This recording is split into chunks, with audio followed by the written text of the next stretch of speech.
Hey, Browns fans. I'm Anthony Jokey. He's Jack McCurry. We are here to talk about and recap the Browns' 41-17 loss against the Baltimore Ravens on Sunday, as well as preview the matchup with the Green Bay Packers this Sunday down at Huntington Bank Field. So, Jack, another tough loss for the Browns on Sunday. It was relatively close for a while, and then it seemed to snowball out of control. And I think what we wanted to do here is take some of the positives out of Sunday before we head into the discussion about this offense and moving forward. So when you look at this defense, the first game against Cincinnati played wonderful, held the Bengals to 17 points, and unfortunately lost because of the kicking situation. Uh, on Sunday, they hold Baltimore to 10 points in the first half, 20 points through three quarters, and then gave up 21 in the fourth quarter there. But you look at the effort that they put in on Sunday, holding Derrick Henry to 23 yards rushing is not an easy task. They seem to back up the talk that they had throughout the week. And holding Baltimore 10 points in the first half is exactly where you want to be, but only scoring 3 points is not really going to get you anywhere. So, the defensive effort, and we had talked about, all right, is this defense for real? Is this defense returning back to what we saw in 2023? And I would say through the first two games, minus the fourth quarter, that this defense seems to be on track with that. Yeah, I think you watch. I mean, if you just take away the second half against Cincinnati and the first half against Baltimore, this defense is legit. It's one of the best in the league. I mean, the pass rush was there. The front seven as a whole is just looking magnificent through two games so far. I think you talk about Miles and the domination he's been on with 3.5 sacks through two games. Like Isaiah McGuire is showing he's a legit guy in terms of a pass rusher to go opposite Miles.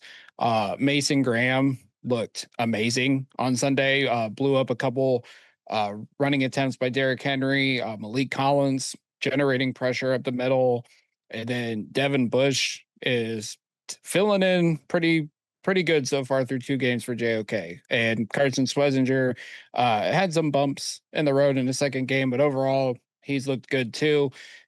It goes back to the back end of the secondary, which I think was our concern coming into the season. At least for me, it was. I mean, when you look at the defense, though, they've looked good. I think the problem is when we talk about the offense, and we'll allude to it some more.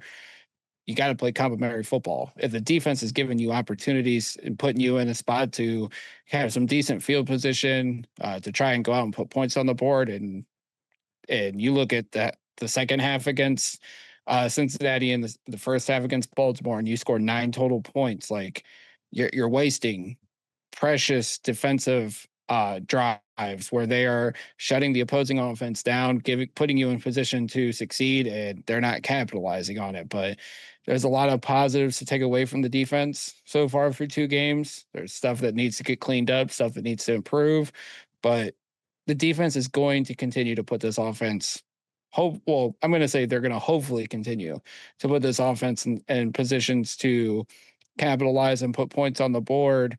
But complementary football is the name of the game when it comes to the NFL, Anthony. And so far through two games, the Browns are not executing that at all. Here's a statistic for you. So the touchdowns that the Ravens scored, one of their touchdowns was 66 yards. It was a 66-yard drive. Three other touchdowns was 24 yards, 5 yards, and 36 yards. 65 yards. So three of their touchdowns were less than one drive than their longest one. And you talk about complimentary football. You can't give Baltimore a 5-yard playing field, after the interception. You can't give them 24 yards after a block punt. Good teams like the Ravens capitalize on things like that, and that's what really hurts you in this game. You cannot give a team like Baltimore, the ball on your side of the field with 20, 30 yards to go. They will score, and they're so good that they will be touchdowns. So when you look at where things just went wrong with the Browns on Sunday, it's the offense, special teams, giving the Ravens the ball in such good field position that Baltimore was gonna, put points on the board no matter what.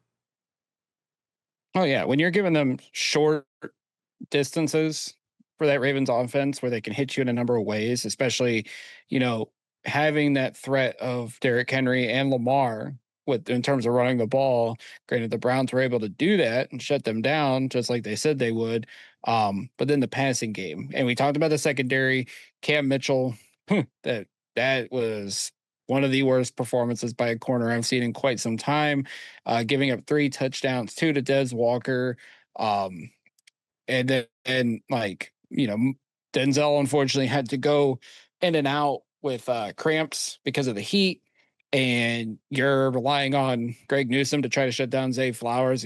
God bless the effort, and not just Zay Flowers but DeAndre Hopkins. And I think Newsome made great effort, and I thought he had good coverage on some plays, but when you're going up against DeAndre Hopkins, who's been in the league for a decade plus and still producing at a high level, and Zay Flowers, who is emerging into a superstar wide receiver, like it's hard to slow those guys down. And uh, Newsom is not a number one corner. I think he could be a solid number two in this league for years to come.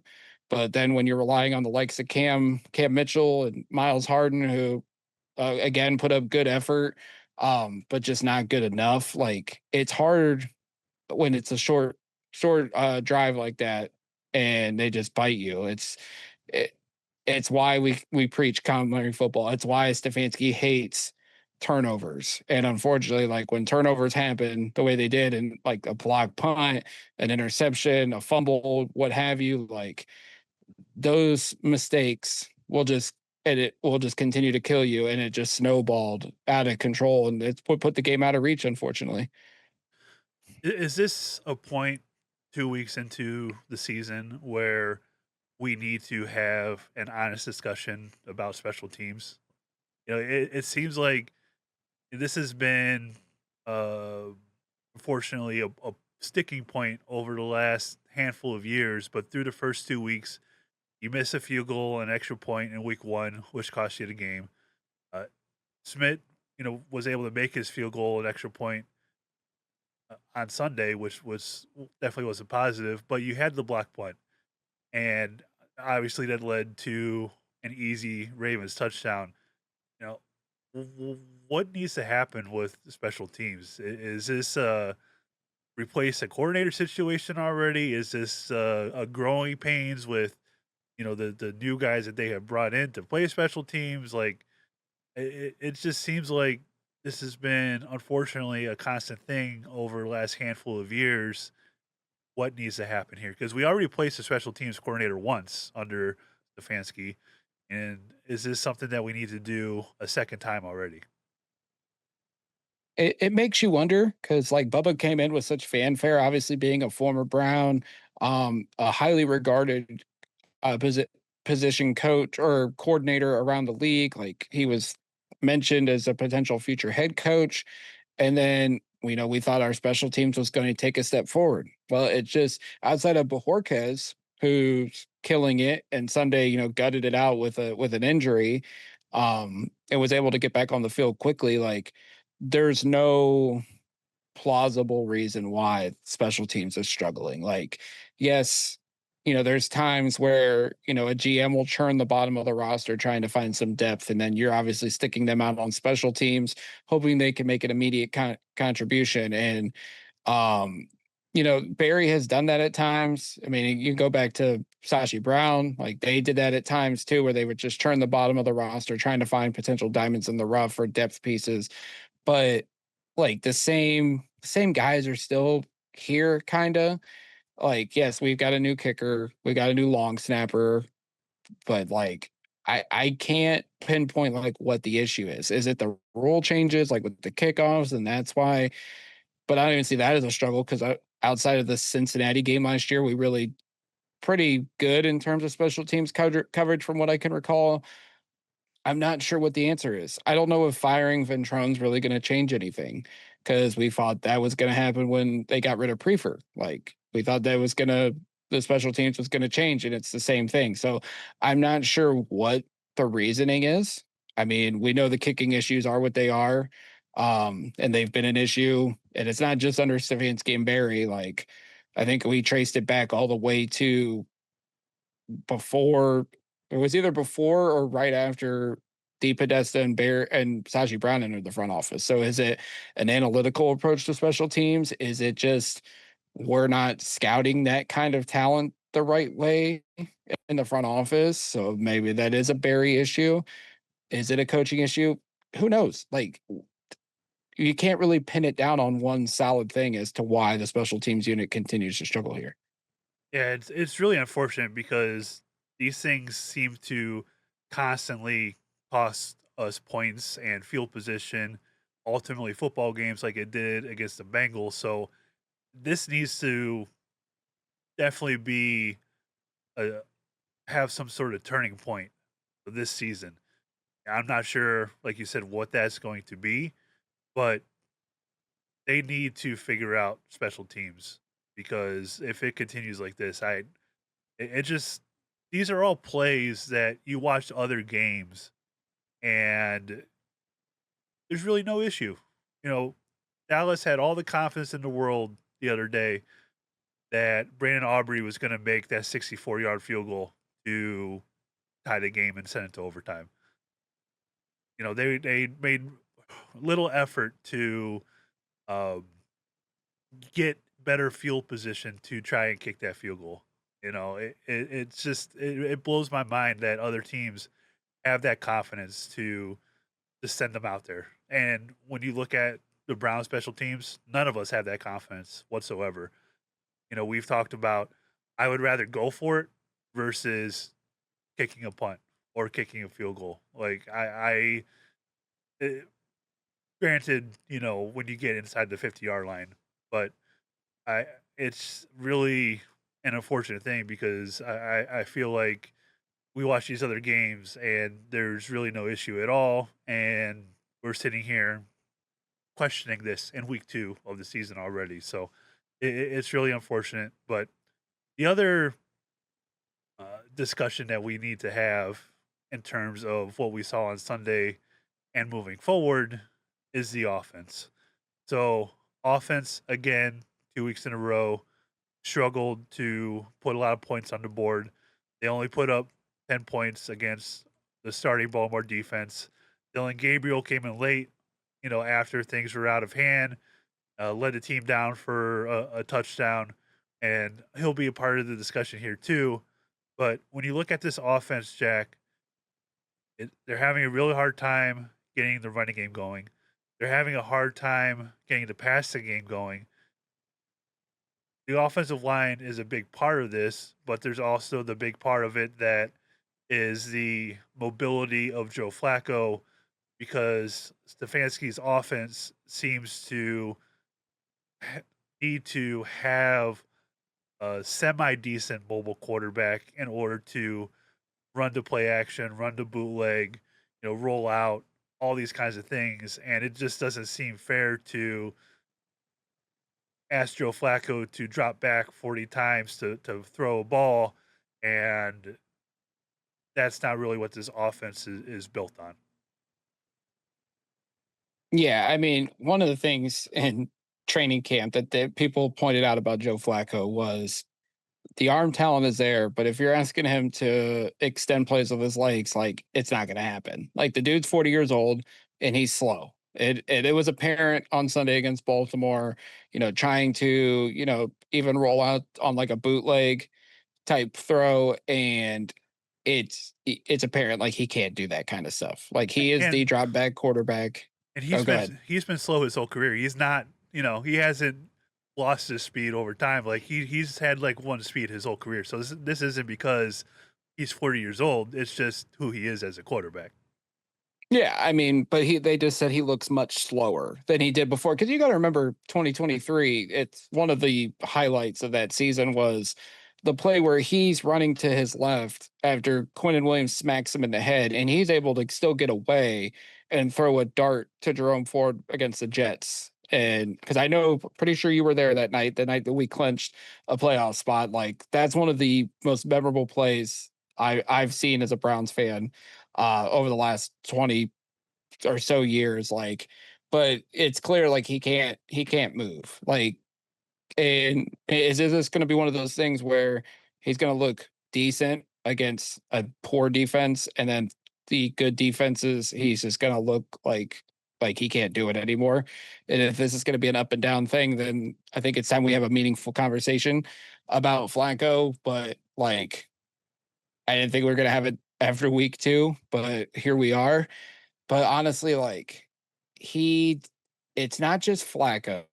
I would say like it's not just a Flacco thing. You mentioned the running game. You can't get that going. They're averaging 3.6 yards a carry through 2 weeks.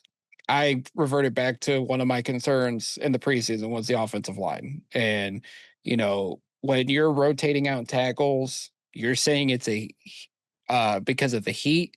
And then Dewan Jones says in the locker room on Wednesday, we're recording on Wednesday, and he said this like it was a coach's decision. Like there's mixed messages there, which doesn't bode well for your locker room that you're saying one thing to the media, but then behind the scenes you're telling them another. Uh, Jack Conklin's been in and out of the lineup. Ethan Posick doesn't look good based on the all 22 and people that break down the film. The line's not good, so the running game's not going to be good, and teams know you're going to be chucking the ball. So the secondaries are going to be well prepared and the receivers aren't going to get open. So it's a whole lot of things on that offensive side of the ball that are problems. Don't know what the solution's going to be, but like I said, we probably should have a conversation about the QB position, because if Flacco is doing this, are the Browns going to continue to throw a 40-year-old quarterback out there, or are they going to throw one of these rookies out here in due time and just let them make their mistakes and see if one of them can seize the opportunity here over the course of the rest of the season? So I want to touch on the O line first. So Yeah. the tackles, we knew that this was going to be a struggle.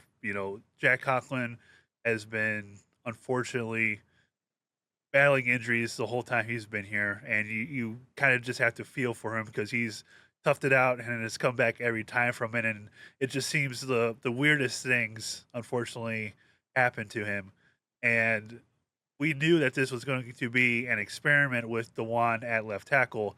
Now they did go out and sign Cornelius Lucas, which he played a good chunk of the game on um, on Sunday. Sunday, but he was at right Yeah. tackle, for Hmm. Conklin. So And he's played both, so it's not like he doesn't have the right, inexperience. he's able to. But when you Yeah. have an offensive line that is struggling, you have a quarterback that really isn't mobile. The defense that you're facing is able to tee off on you. They're able to send blitzes with no fear of the quarterback taking off and gaining extra yards that way. The blitz is able to bottle up the running game, so they can load the box and force Joe Flacco to beat them. And they're really not taking a ton of deep shots because they don't have the time to do that. So this all goes back to the offensive line struggling, and we had talked about how this was one of our biggest question marks. Thank goodness we do have 2 first-round picks next year, and I don't know if one of them is gonna be a quarterback. If one of these rookies works out, I could almost guarantee that one, if not both, first-round picks could be offensive linemen, whether it's 2 tackles, moving forward. There's it seems early on that it's not a great tackle class, but if you can get one early on or get 2 of them early on, you might be okay. But, you know, as we mentioned, this offense seems to be predicated on a mobile quarterback, and they don't have that. So the defenses are able just to beat up this O line right now. and it's going to be a struggle the rest of the season here. So this O line is going to be have some major growing pains, and they're certainly not getting any younger at all. Batonio is up there, Teller is up there, Conklin's up there. Pochis is in his early 30s, so it's not exactly a young group out there. All five of these offensive linemen within the next couple years could be swapped out for other guys, and it's just a unfortunate situation right now. But this O line really needs to pull things together here. Yeah, and there's nothing really like change wise they can really do except if at some point they just pull the plug on Ethan Posick and decide we need to see what Luke Whippler's got. Because like you said, the whole offensive line could be they Anthony, you could make the case that we could have five new starters next year because Batonio and Teller and I, Conklin are going to be free agents. I was giving it 2 years to be generous, but yeah, you're totally right. It could be next year. Because yeah, because Dewan is a question mark. So you need a new left tackle. Batonio, Postic, Conklin. Oh no, I think Postic's going to be a cap casualty. I think, but Batonio, Teller, and Conklin are all free agents after this year, and so you're looking at five new starters potentially. And Whippler, I think they're grooming him to be the center of the future. So at some point they might want to just say, "Hey, we need to change things up. Let's see what the kid's got," and then that starts the evaluation process on him. But yeah, like this offensive line is not looking good. I mean, well, I will say this: Teller and Batonio have had their moments, but overall they're grading solidly. I think Teller has had more bumps than Batonio has, but they're both still playing at a pretty good level. 2 weeks in, so the guards are not an issue this year, in my opinion. Outside of like Teller did get beat pretty good against Baltimore. Um, but yeah, like this line really needs to get things going because I'm looking at it now. Out of the 90, what is it, 96 dropbacks that Flacco has made so far, he's been pressured 36 times. Or no, 96 dropbacks. He's been pressured 35 times. Like that's not a formula for success because if your quarterback's getting pressured almost or pretty close to half of the dropbacks, like that's a recipe for a disaster, especially for a quarterback who is not mobile at all. Yeah, and it's tough. It's certainly not a situation you want to be in where the opposing defense can continuously tee off and blitz and send all these guys because you really only have one deep threat, and that's Judy. Tillman's not a deep threat. You know, you- they still are getting Isaiah Bond into this offense and figuring things out. He's a rookie. You can't really count on that at the moment. So this offense is struggling, and we knew that this is certainly going to be the biggest question mark. And through the first 2 weeks, with how Flacco has looked, I know he threw for over 300 yards, or just about 300 yards week one, threw for 200 on Sunday against Baltimore. You know, are we at a situation already heading into Green Bay and beyond where that Flacco is on borrowed time and Dylan Gabriel will be the next man up here? It's definitely heading that way. I think when the offense is struggling with a 40-year-old quarterback that you're hoping would be the bridge, and you're seeing things that you think the rookies could do, like in the turnovers or another thing. Like he threw what the two interceptions against Cincinnati wasn't his fault. The interception this past week was his fault, and pretty sure didn't he got fumbled or yeah he got stripped because Roquan took it back for a touchdown. Like Stefanski does not like these turnovers, and it's just becoming a point where like if he first of all, I'm worried about like his health come Sunday against that Packers pass rush, especially with Micah Parsons there now, and the way the offensive line's playing. Like him staying upright, I think is going to be like somewhat of a must to get done. Um, but if these like the offense isn't showing any progress with him, and we believe that this, especially the coaching staff, loves what Gabriel can do. I said week 7 against Miami would be the perfect opportunity for Gabriel to come in, but the way this offense is struggling and it just doesn't look like it's getting any better, it would not shock me if we see Gabriel earlier. I don't know if that's next week against Detroit. I don't know if it's 2 weeks in London. Um, but like I just feel like it's gonna get closer and closer, especially if Flacco continues to struggle to move the football down the field. Like I know he's had moments with Fannin, with Sampson, but you look at his numbers, he's averaging like 5.4 yards a pass attempt. That's like 2 yards below his normal the last couple years. Like he's not pushing the ball down the field. I don't know if that's a coaching thing to try to get him to not turn the ball over, or if he just doesn't have time to see a receiver get open because of the line struggles. But things have to start getting better for Flacco. I know it's just one game. I thought he looked good against Cincinnati. Let's see how it shakes out this week. But it seems like that rope is starting to get thinner and thinner for him. And it would not shock me if sooner than later we see Dylan Gabriel. When the schedule first came out and we saw, how the quarterback room was going to look, we looked at, all right, if they can make it through the Pittsburgh game, which is 6 weeks into the season, where this is going to go. You know how this season is going to play out. And at that point, you know, Miami, like you mentioned, would be a good opportunity for a rookie quarterback to come in, whether it's Gabriel or Sanders. It'll probably be Gabriel. And then you have the bye week after that. So you're able to, gain a little bit more time and insight and practice time and all that kind of stuff. But they may be forced to play Gabriel early. If, you know, this offense does not look good against Green Bay, which, they have Michael Parsons, thank you, Jerry Jones, to deal with this coming Sunday.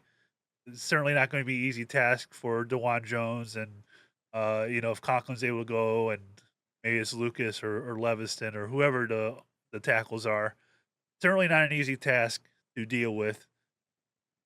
But if they make the switch to Gabriel within the next couple of weeks, is that already waving the white flag on the season, or is it the white flag was up before the season even started, based on some of the comments we heard from ownership on where things are? Like, is it a white flag, or is it trying to throw darts at the wall to see if something can stick and have some sort of positivity for the season? Can I cop out and say it's both? Yeah, Because you you honestly, you can. because I think it's that. Like, I think, you know, the coaching staff and even the front office would agree want to see these rookies just as bad as Jimmy does. Jimmy made that statement.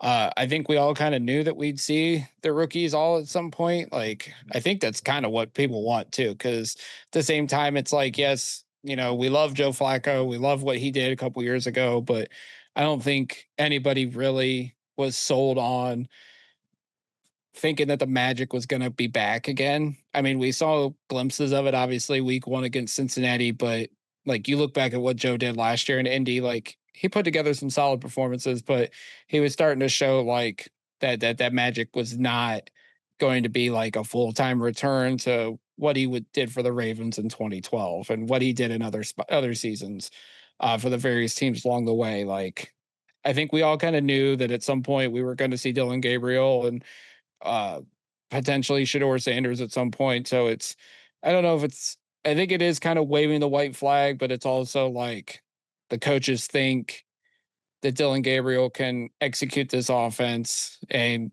potentially get it on track. I don't know if you can really do that just looking at what's going on around the quarterback, to think that, one of these guys could come in and ignite the offense and get it on track. You hope so. Like, you hope some of these rookies show promise, because Like it's not always a guarantee that next year's quarterback class is going to be good as much as it's been hyped. So I think it is sort of a waving of the white flag, but it's also like, let's see if one of these rookies, and it'd be Gabriel, obviously going up first, can light a spark and potentially, get the passing game going. See what if he can elevate Judy and Tillman and Bond and the tight ends, and see if he can get the passing game going and hopefully open things up for the running game, which I think we didn't really touch on it. I thought Judkins looked good at times. Obviously, like the big run in the fourth quarter was in garbage time against the backups, but you saw that he beat that first tackle and he showed that he's got some elusiveness, some speed to break away from defenders. So hopefully, another week of practice and preparation for the game, you see Judkins come out and he's listed as RB1 now on the unofficial depth chart. That maybe he can get the running game going and potentially open things up in that passing game and be a nice thing to get maybe get the offense going so that we don't have to have the serious conversations about benching Flacco. And if the running game can get it going, maybe the passing game can get going as well. All right, so let's briefly talk about the game on Sunday. The Packers are out to a 2-0 start, beating the Lions in week 1, the Commanders in week 2, both at home. So this is their first road game when they come to Cleveland this week. Obviously they're a good football team. They did make the trade for Micah Parsons. They think they're really close to being Super Bowl contenders. Jordan Love has certainly improved, over the last couple seasons to be a really good quarterback. How do we feel this one's going to go on Sunday? If you want to give your thoughts and then, your prediction as well. Yeah, it's gonna be a tough task. Obviously, Green Bay, like you said, traded for Micah, pushed all their chips in. They are a team that's gonna be one of the contenders in the NFC to represent that conference in the Super Bowl. So far, have looked really good, and their two performances against the Lions and the Commanders, the defense looks great in all facets. I mentioned trying to get the running game going. They have shut it down in the first two games, holding their opponents to 2.4 yards a carry. They haven't even given up 100 total rushing yards yet. Um, but it's going to be a tough task. I think Josh Jacobs has been such an uplift to that Packers offense, but the way our run defense has been, Anthony, the first 2 weeks, I don't see him being a factor. But when you look at that Packers offense. Like Jordan Love is looking good. If he could stay healthy, I could see him being an MVP contender. This could be the coming out game for Matthew Golden, as bad as that sounds. Like I was telling my buddy who's a Packers fan, I'm like, if the Packers are watching the way the Ravens utilize Zay Flowers against their secondary, like that's the formula for Matthew Golden to potentially have his breakout game. But they got weapons all over that offense with Kraft, Dobbs. They lost Jaden Reed, unfortunately for them. But Matthew Golden, like, was their first round pick. He was the guy that made Lambeau Field explode on draft night. And he's such an explosive athlete at the wide receiver position. Like, I think he's going to be the X factor for them on Sunday. Unfortunately, like that Packers defense looks so good. I just do not see how this offense is going to be able to muster anything up. And that's unfortunate. It's going to be in front of the home crowd. They're wearing the all brown uniforms. We finally get to see that first look on the field of them. So I'm anxious to see how they look on TV. But if I had to make a prediction for Sunday, I hate to do it, but I think the Packers are going to blow out the Browns. I'm going to go Green Bay 31, Cleveland 13. I don't see this being close at all. Yeah, certainly a tough matchup as of right now. ESPN says that they're 7.5 point favorites on the road I against do us. find that very odd that the spread is continuing to drop there. Well, it's rare that a team gets that many points on the road. So I would imagine everybody's betting Browns. So therefore, the point spread will drop a little bit to, maybe think that they'll cover, but not, maybe win outright. Because right now, ESPN says they're plus 340 money line wise. So, still not much of a chance to win according to Vegas and all their books and whatnot. But yeah, it's certainly going to be a tough matchup. They are missing quite a handful of playmakers, but they still have guys that'll give you headaches with Tucker Craft and Matthew Golden. Jordan Love is mobile as well, so he can beat you in other ways as well. So definitely not going to be an easy task on Sunday. And like you mentioned, their defense is really good. Holding Detroit to 13 points, Washington to 18 points their first two games. So their defense is definitely going to be another test for this struggling offense. And yeah, I'm with you. I don't really see much of a chance for the Browns to win on Sunday. We kind of joked before we started, like looking at the schedule. Where are the possibility wins? And we know, like every year, they're going to win one of these games that they're not supposed to. It seems to happen every year, and it's not just the Browns; it's the NFL because any given week anybody could win, and we've seen that time and time again over the years. So I I, Yeah. I really don't think they have much of a chance. They could surprise us.